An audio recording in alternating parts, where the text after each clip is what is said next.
المملكة المغربية لأول مرة في تاريخها تنتخب وبشكل متميز لرئاسة مجلس حقوق الإنسان التابع للأمم المتحدة برسم السنة الجارية، اعتراف من المجتمع الدولي برؤية ملكية متبصرة في مجال حماية وتعزيز حقوق الإنسان، ترجمه تأييد 30 عضوا من أصل 47 في هذه الهيئة الأممية المرموقة بجنيف. فرح سعف. I have the honor to declare His Excellency Mr. Omar Sniber, Permanent Representative of Morocco, elected President of the Human Rights Council for the year 2024. وخرج المغرب منتصرا من معركة جنيف، نهاية منطقية لقصة حرب قادها أعداء وحدة المملكة الترابية استعرت طيلة أسابيع وشب ضرامها ليطفئها انتخاب المغرب رئيسا لمجلس حقوق الإنسان التابع للأمم المتحدة اليوم. أعداء المملكة قادوا حملة حامية الوطيس، ورغم صولاتهم وجولاتهم وجريهم الحثيث آناء الليل وأطراف النهار بردهات وأروقة المجلس في جنيف، إلا أن سعيهم ذهب مذهب الريشة يوم ريح عاصف.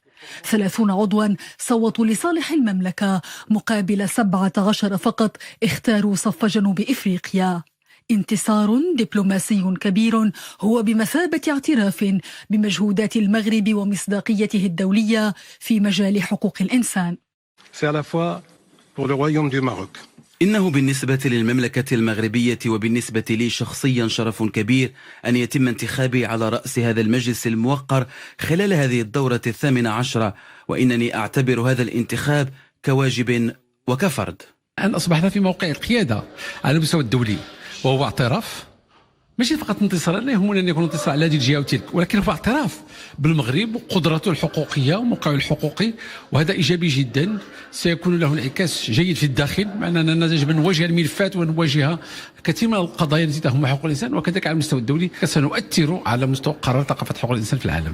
انتخاب المغرب رئيسا لهذه الهيئة الأممية المهمة جاء بعد جلسة تصويت رجحت فيها كفته مدعوما من طرف الاتحاد الإفريقي وجامعة الدول العربية وغيرها من الدول التي لم تنسق وراء كولسة خصوم وحدته الترابية الذين كانوا يدعون تارة عدم مصداقيته لقيادة المجلس، وتارة أخرى يسوقون مهاتراتهم المزعومة بخصوص وضعية حقوق الإنسان في الأقاليم الجنوبية للمملكة. انتخاب تاريخي، معركة نجح فيها المغرب بامتياز، والأصوات واضحة في هذا المجال. أظن بأنها هي نتيجة ديال واحد المسار المغربي لأكثر من 20 سنة في إحقاق الحقوق أولا داخليا وطنيا ومجتمعيا، ولكن كذلك في تفاعله مع المنظومة الدولية بالأساس. الثقة 30 صوت ليست بالأمر الهين تجاه جنوب إفريقيا وتجاه كذلك الغصة، بلد الغصة الجزائر، التي تأكدت الآن بأن أطارحها ومزاعمها قد تم وأدها. المغرب الآن يتوج تتويجا دبلوماسيا أمميا قادرا على أولا تقديم النفع للمحيط الإفريقي والمغاربي وكذلك العربي، هذا من جهة، ثم كذلك نصرة القضايا المصيرية. انتصار المغرب في معركة جنيف حديث هذا الأربعاء، حديث فارغ لأعداء المملكة يرددون فيه بدون صدى الترهات نفسها والاتهامات ذاتها، وحديث آخر مفاده ومعناه أن انتخاب المغرب ليشغل كرسي رئاسة مجلس حقوق الإنسان التابع للأمم المتحدة في جنيف إنما هو دليل وبرهان على الثقة التي يحظى بها لدى المنتظم الدولي في مجال تكريس القانون واحترام حقوق الإنسان. وللحديث عن انتخاب المغرب رئيسا لمجلس حقوق الإنسان التابع للأمم المتحدة يحضر معنا السيد عبد الكريم بوجرادي، الكاتب العام للمندوبية الوزارية المكلفة بحقوق الإنسان. مساء الخير سيدي. مساء النور سيدي. إذن السيد بوجرادي، اليوم تم انتخاب المملكة المغربية لرئاسة مجلس حقوق الإنسان التابع للأمم المتحدة برسم سنة 2024، 30 صوت مقابل 17 صوت لجنوب إفريقيا. أسألكم أين تتجلى أهمية ودلالات هذا الإنجاز التاريخي الذي حققته بلادنا؟ شكرا سيدي على الاستضافة. مرحبا. اليوم من أصل 47 دولة في مجلس العضوة في مجلس حقوق الإنسان، 30 دولة صوتت لصالح رئاسة المغرب لهذا المجلس. طبعا ضد دولة جنوب إفريقيا التي قادت 17 صوت. ماذا تمثل هذه النتيجة؟ 4 دلالات أساسية. أولا هذه النتيجة تؤكد الثقة الدولية في النموذج المغربي لحقوق الإنسان وفي الأوراق الإصلاحية الكبرى التي باشرتها المملكة المغربية في مجال حماية والنهوض بحقوق الإنسان، طبعا تحت القيادة الرشيدة والمتبصرة لصاحب الجلالة الملك محمد السادس حفظه الله. هذه النتيجة كذلك تمثل اعترافا دوليا لمجهودات المغرب في تطوير المنظومة الدولية لحقوق الإنسان، سواء كانت هذه المنظومة أممية سواء منظومة إقليمية. ثالثا هذه النتيجة هي تتويج لمسار طويل من الإسهامات الفعالة للمغرب في مجال حقوق الإنسان. رابعا نتيجة هذه التصويت هي مؤشر دال على التفاعل الإيجابي للمملكة المغربية مع مجلس حقوق الإنسان ومن خلال الالتزام بتوصياته وخلال الالتزام بفعالياته. طيب كما تفضلتم، هذا الإنجاز هو اعتراف من قبل المجتمع الدولي بالرؤية المتبصرة لجلالة الملك في مجال حماية وتعزيز حقوق الإنسان. ماذا عن العوامل التي مكنت بلادنا من حسم رئاسته لهذه الهيئة الأممية المرموقة في منظومة الأمم المتحدة؟ سيدي، راه في آخر المطاف لا يصح إلا الصحيح. تتويج المغرب بهذه النتيجة ليس وليدة الصدفة، ولكن هو نتيجة لمسار طويل من الانخراط الفعال والجاد في مجال حقوق الإنسان. المغرب منخرط في كافة أقول في النواة الصلبة للمنظومة الأممية لحقوق الإنسان في مختلف الاتفاقيات. المغرب يفي بالتزاماته وبتعهداته، يقدم تقاريره. أقول على سبيل المثال، أخذ فقط هذه السنتين الأخيرتين قمنا بمناقشة 4 تقارير أساسية تتعلق باستعراض الدوري الشامل، قضايا المرأة، قضايا الهجرة، قضايا التمييز العنصري. هذه المسألة الأولى. المسألة الثانية، المغرب جاد من خلال إسهاماته في تطوير المنظومة الأممية. المغرب كان من الدول في 2006 التي أنشأت آلية هذا المجلس لحقوق الإنسان. المغرب كان من الدول التي أنشأت ساهمت في إنشاء آلية الاستعراض الدوري الشامل. المغرب كان من الدول التي دعت إلى المصادقة على اتفاقية منح التعذيب. المغرب كان من الدول السباقة إلى من الدول التي صادقت على اتفاقية منح الاختفاء القسري وساهمت فيها. وأخذ على سبيل المثال مثلا في 2023 جوج المسائل الأساسية قدمها المغرب. أولا كانت إطلاق على المستوى الإقليمي إطلاق الخطة العربية في مجال التثقيف حول حقوق الإنسان. كان عقد مؤتمر الأول من نوعه في منطقتنا حول مناهضة التعذيب، والذي انعقد بشراكة من المفوضية السامية لحقوق الإنسان مع المديرية العامة للأمن الوطني. كل هذه سهامات لم تكن وليدة الصدفة، ولكن لعمل متراكم جاد وتفاعل جاد مع هذه المنظومات الدولية لحقوق الإنسان. تفضل بالبقاء معنا سيد بوجردي، سنواصل الحوار، لكن قبل ذلك نتعرف أكثر على دلالات هذا الانتخاب التاريخي للمملكة المغربية مع سيدة عائشة الدويهي رئيسة المرصد الدولي للسلام والديمقراطية وحقوق الإنسان بجنيف. لنتابع. اليوم هي محطة استثنائية، محطة تاريخية، محطة ديمقراطية وحقوقية بامتياز في التاريخ الحقوقي والديمقراطي للمملكة المغربية. تم اليوم تتويج المغرب في جلسة بالاقتراع السري وفق النظام الداخلي للجمعية العامة للأمم المتحدة داخل مجلس حقوق الإنسان، ليفوز المغرب خلالها عبر هذا التصويت بالأغلبية الساحقة 30 صوت مقابل 17 صوتا برئاسة مجلس حقوق الإنسان في دورته 18 لسنة 2024. هذا الفوز له دلالاته وسوف يكون له أيضا آثاره القوية جدا. المغرب أمامه مسؤولية كبرى، اشتغل جدا وجيدا وكان تلميذا نجيبا من أجل هذه المحطة ومحطات سابقة ومحطات لاحقة أخرى. المغرب نال هذا الشرف وهذا التتويج وهذا التشريف أيضا والتكليف في نفس الوقت الذي عمل عليه لسنوات عديدة، أكثر من 23 سنة من الاشتغال الجيد على ملف حقوق الإنسان. كان المغرب من خلالها جادا في كل مبادراته، في كل تدابيره، في كل التزاماته، في كل توجهاته، وكان وفيا بالدرجة الأولى لخياره الاستراتيجي والديمقراطي، وكان وفيا لالتزاماته الطوعية وغير الطوعية منها. المغرب خلال عقود من الزمن كرس ذلك البلد المنفتح على الرقابة الدولية، الوفي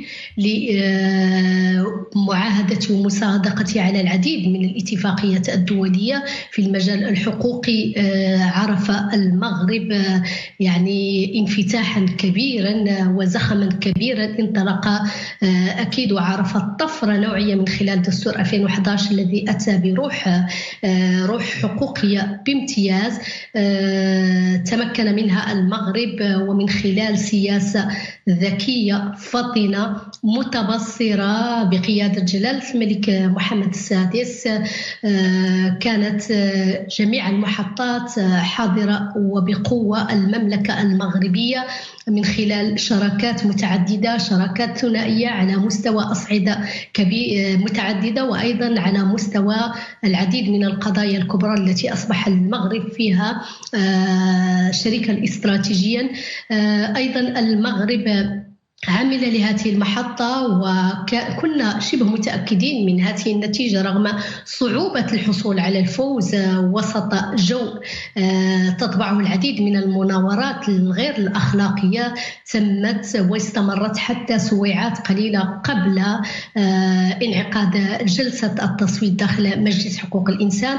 مناورات حاولت منها خصوم المغرب يعني نيل بعض الأصوات الدول الدائمة لدى مجلس حقوق الإنسان، أتحدث عن الدول الأعضاء 47، ولكن أكيد أن القرار الدولي القرار الأممي لا ينصت إلا للسجل الحقوقي للمغرب. بصمات المغرب كانت حاضرة، كان سجله قويا، وحتى أن ما حضرته باقي الخصوم كان يتهاوى أمام ذلك الإرث الحقوقي التاريخي للمغرب الذي دحض كل تلك الأصوات المغردة خارج السرب والتي كانت بعيدا عن دائرة صوت أخذ القرار. القرار الأممي والمنتظم الدولي قال كلمته، وتوج المغرب رئيسا لمجلس حقوق الإنسان في دورته 18. وانتخاب المغرب التاريخي لرئاسة مجلس حقوق الإنسان تجسيد آخر لانخراط متواصل في المنظومة العالمية لحقوق الإنسان. من الأقاليم الجنوبية للمملكة، تقرير قيس محسن ونوردي اللبني. تراكم حقوقي كبير بفضل الرؤية الحكيمة لجلالة الملك محمد السادس نصره الله، وترسيخ لقيم الديمقراطية المؤسساتية في كل المجالات، منجزات حقوقية فريدة وضعت الإنسان ضمن الأولويات، توجت مسارا وطنيا طويلا نصرة لمبادئ حقوق الإنسان وحماية منظومتها الكونية، عمل متواصل على مستوى مختلف الأقاليم والجهات، من بينها أقاليمنا الجنوبية، حيث توالى الترحيب بانتخاب المغرب رئيسا لمجلس حقوق الإنسان. نثمن عاليا هذا الانتخاب، ونعتبر أنه راجع بالأساس إلى الثقة والمصداقية التي اكتسبتها البلاد في مجموعة من المحطات المرتبطة بطبيعة الحال بما تضمنه دستور 2011، وكذلك التفاعل الدائم للبلاد مع كل القرارات التي يصدرها مجلس حقوق الإنسان. الثقة التي نال المغرب اليوم تعكس حجم الكبير الذي يقوم به المغرب على المستوى الحقوقي وعلى الصعيد الأممي، وما هذا إلا تتويج لمسار طويل من الإصلاحات الحقوقية، بدءا من هيئة الإنصاف والمصالحة وصولا إلى هذا الانتخاب المستحق. مقاربة في عدة مجالات، في المجال الاقتصادي، في المجال السياسي، وكذلك عمل المغرب على إرساء منظومة حقوقية كلجان حقوق الإنسان أو اللجان الجهوية العاملة في مجال حقوق الإنسان، كذلك توقيع على عدد من الاتفاقيات وأبرزها الاتفاقية الدولية لمناهضة التعذيب. الاختيار يعني لم يأتي عبثا، ولكن جاء نتيجة للمجهودات المبذولة على صعيد المملكة المغربية في مجال يعني حماية والرقي بحقوق الإنسان. الوضع الخاص للأقاليم الجنوبية، مبادرة الحكم الذاتي، والأوراش التنموية الكبرى التي شملت الجهات الثلاث للصحراء المغربية، كلها مكتسبات ومواطن قوة تجسد الالتزام الراسخ لبلادنا في تعزيز المبادئ الكونية لحقوق الإنسان على أرض الواقع من خلال اعتماد تنمية مستدامة قادرة على مواجهة مختلف التحديات. فوز المغرب اليوم برئاسة مجلس حقوق الإنسان هو ضربة كاسرة وخيبة أمل لا مثيل لها للجزائر ولمثيلتها جنوب إفريقيا، كذلك دلالة كبرى على الإصلاحات العميقة التي تعرفها بلادنا في مجال تعزيز الديمقراطية والمساواة بين النساء والرجال وفي الإصلاحات الكبيرة التي تهم حقوق الإنسان. مكانة المغرب العالمية والعمل الجبار اللي قام فيه ما يخص تطوير وحماية وترقية حقوق الإنسان أهله بهذا الإنجاز، وبالتالي نحن نهيئ أنفسنا ونهيئ المملكة المغربية بهذا المكسب. ولا يخفى على حد على أن المملكة المغربية قطعت أشواط طويلة جدا فيما يخص حماية وترقية حقوق الإنسان، وهو اعتراف من أعلى هيئة أممية حقوق الإنسان بالمكانة التي يحظى بها المغرب في تطوير حقوق الإنسان على المستوى الوطني، وخصوصا يعني نتيجة التوجيهات السامية صاحب الجلالة الذي يدعو إلى يعني المساواة والعدالة الاجتماعية ويعني إرساء حقوق الإنسان على جميع الفئات. هو مسار جد مهم والذي راكم خبرات، ولكن راكم أيضا مصداقية بين كل الفعاليات أو المؤسسات والآليات الدولية لحقوق الإنسان. ولذا كانت النتيجة من خلال أولا تمثيل المغرب لإفريقيا، ولكن أيضا تمثيل الدول العربية ولنشاط مثلا المؤسسة الوطنية لحقوق الإنسان. هذا الانتخاب لم يأتي عبثا نظرا لمجموعة من الإنجازات الحقوقية تتجلى أو مثلا في مصادقة المغرب على مجموعة من الاتفاقيات الدولية وآخرها سيداو، للتفاعل مع الآليات الدولية لحقوق الإنسان بما في ذلك الاستعراض الدوري الشامل ومختلف لجان الأمم المتحدة. هو إنجاز دولي كبير لبلادنا يعكس الثقة التي تتمتع بها المملكة على الصعيد الدولي ونهجها الثابت في التعاون مع الأمم المتحدة ومختلف أجهزتها ترسيخا للحقوق والحريات إقليميا ودوليا.